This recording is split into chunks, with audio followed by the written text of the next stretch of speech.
All right, I want to share something with you, okay? I got a message today on one of my Facebook posts, and I want to share it with you because it really relates to self-love, okay? And the post goes like this.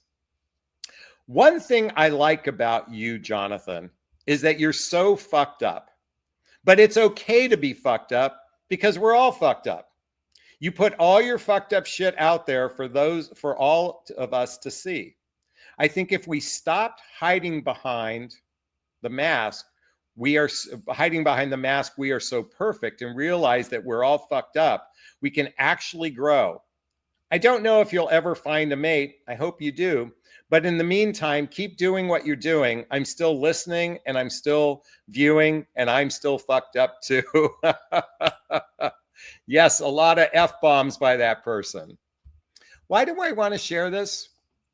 Because one of the self-love principles that I'm incorporating in my new book is the concept of know thyself. Can someone write that in the chat box? Know thyself.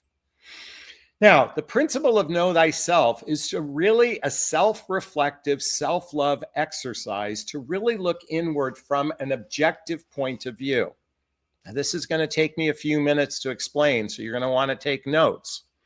If you're watching this video, pause it, pull out your notebook, and start taking down notes, or rewind this and watch it over and over and over again. So the first self-love principle, at least in my book, and this is in no particular order, is recognize your wounding. Recognize your wounding, particularly in the area of love attachment and the imago, or inner child work. All right, now we're going to start with love attachment.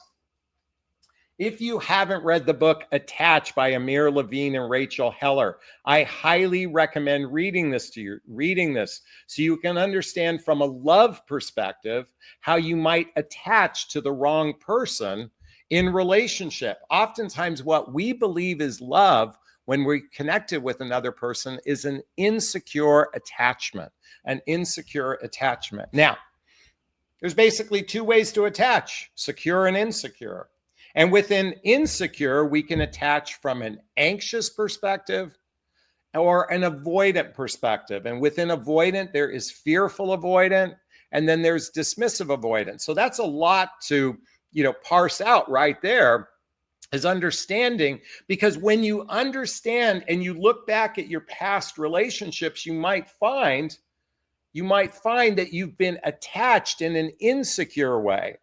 As I kind of said earlier, we've indoctrinated this belief that I need you to love me so I can feel good about myself. I need you to love me so I can feel good about myself. I need you to love me so I can feel good about myself. One of the self-love principles in Know Thyself is recognize your love attachment style. And I also said the imago. If you haven't read the book Getting the Love You Want by Harvell Hendrix and Helen Hunt, I highly recommend reading this book. The imago, imaging. This is oftentimes where we choose partners that are similar to both or either one of our parents or any caretaker in our life. There's a similarity. Many of you ladies have told me you have daddy issues. Many men have mommy issues. Do you hear those words? Daddy issues, mommy issues? That means somewhere in our childhood, we had an experience with our parents, or multiple experience with our parents, mostly our parents. It could be a caretaker as well, that caused us to have a wounding. And then we relive this wounding when it comes to relationships where we choose people like one or both of our parents. And when I mentioned earlier inner child work, coming back to the book, The Hoffman Process, and I know you're going right now, Jonathan, you're just putting book after book after book after book. But I'm doing this because there is a plethora of amazing information that doesn't require you to go to a therapist over and over and over and over again. Not to suggest that therapy coaches can't have great impact on you, but I would say do your homework first. And I know this can seem exhausting, but what's the definition of insanity already? The dating marketplace, the relationship marketplace is so dysfunctional. I jokingly say it's like the Hunger Games. My channel here is just to put the odds in your favor, that inner child work. principle number 1 in know thyself. Number 2 is self-responsibility. Number 2 is self-responsibility. What is self-responsibility? It's simply this. When I'm triggered, it's no one else's responsibility to manage my feelings but myself. Let me repeat that. When I'm triggered, it's no one else's responsibility to manage my feelings but myself. We here in the United States, we are suckling on the nipple of victim consciousness. I mean, we are suckling on the nipple of victim consciousness. We point the finger anytime we're triggered and we're saying it's your fault. Just remember these little 3 fingers pointing back at you. Taking personal self-responsibility when I'm triggered is no one else's responsibility to manage my feelings but myself, just like Jade has just posted right here. Thank you so much for that. All right, another principle is self-awareness. Now, this is a complicated principle to unpack, but we're going to do it right now. And I'm reading from my notes, so bear with me. Self-awareness is recognizing one's fears and insecurities, negative judgments of others, how our actions affect others, our limiting beliefs, our negative patterns that bring pain, and the ability to shift to love when in emotional pain. Let me repeat that. Self-awareness. And I'm going to say this slowly if you want to write this down. Self-awareness is the recognizing of one's fears and insecurities, our negative judgments of others, how our actions affect other people, our limiting beliefs, our negative patterns that bring us pain. And self-awareness, when you have the awareness of this, you have the ability to shift to love when you're in emotional pain. This is a complicated thing to master. This is an incredibly complicated thing to master. I want you to envision this. Your life is like a play. Okay, your life is like a play. You're at a Broadway show, and you're standing on the stage, right? That's your life. Okay. Self-awareness is the person in the audience. That's you watching your life unfold from an objective point of view. I mean, I swear to you, we here in the United States in particular, we are suckling on the nipple of victim consciousness.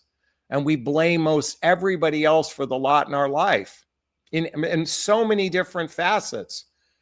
Genuine self-love, genuine know thyself is taking ownership of self-awareness. Number 4, we know our weaknesses. You know what? I've shared this publicly. I'm coming back to the original compliment or the comment about Jonathan, you're so fucked up, you wear your heart on the sleeve kind of person. But I know my weakness. I'm terrible at international travel. Do you know, from a dating perspective, every woman's dating profile is, do you have a passport? Will you travel? Do you have a passport? Will you travel? Do you have a passport? Will you travel? And I'm like, I'm not good at it.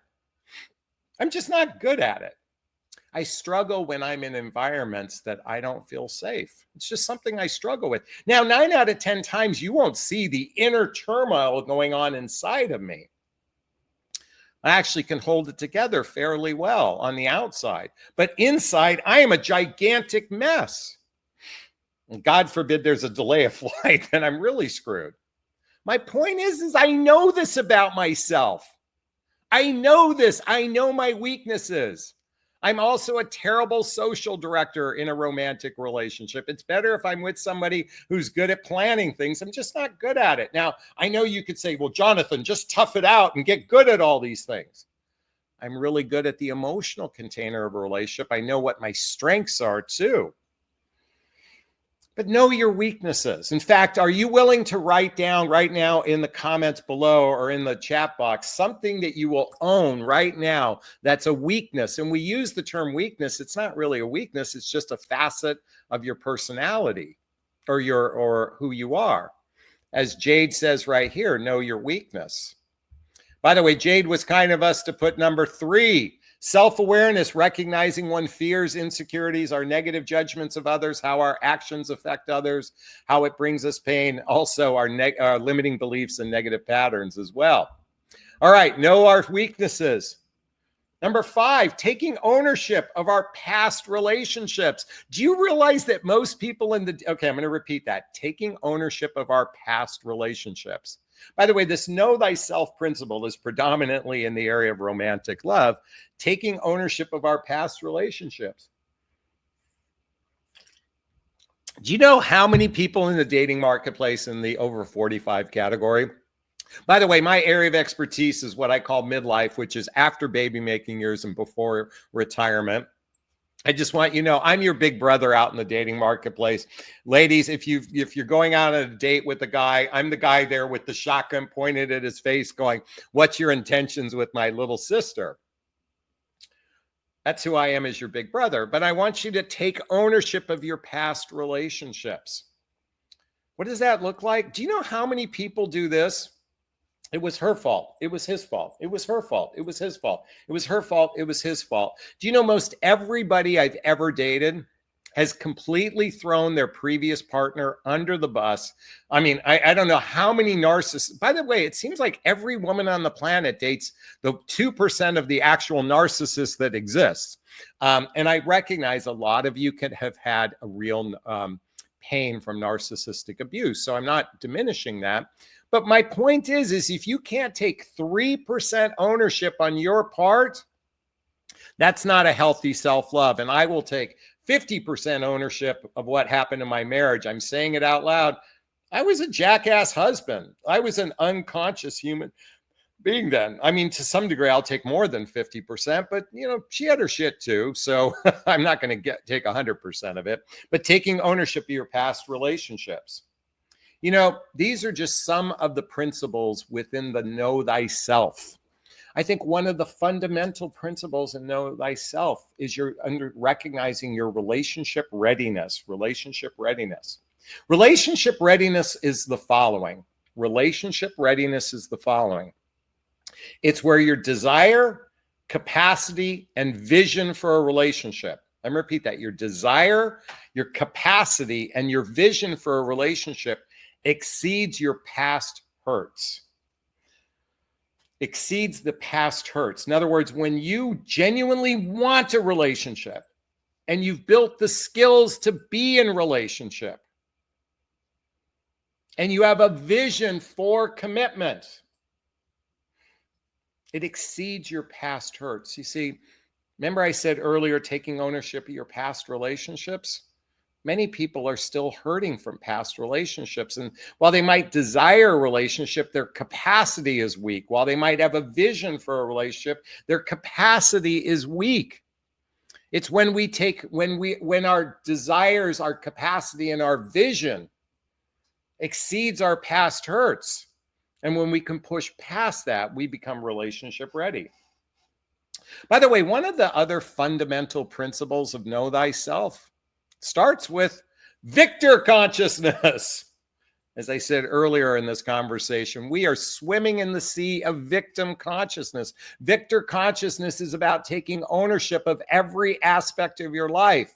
And that doesn't mean that bad things might not happen to you. Bad things are going to happen. It's just part of life.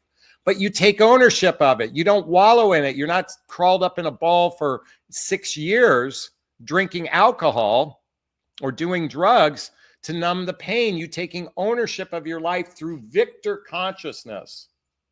A couple other things include, here I have notes, developing your relationship skills. I've laid out a gazillion books that can help you with relationship skills. As I said earlier, to develop your relationship skill, I highly recommend reading this book, How to Be an Adult in Relationship.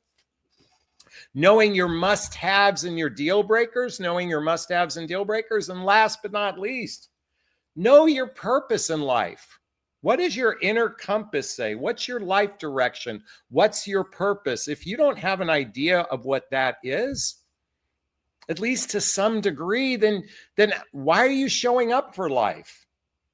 And also, when it comes to romantic relationship, is identify the container of the relationship and what's the purpose of the relationship. As I said earlier, when I was younger, the purpose was to go to college, meet someone, get married, buy a house, start a family. It was easy in my 20s and 30s to know my purpose. But for those of us in midlife, The purpose of a relationship, not just the purpose in life, but a purpose in relationship, can be rather ambiguous.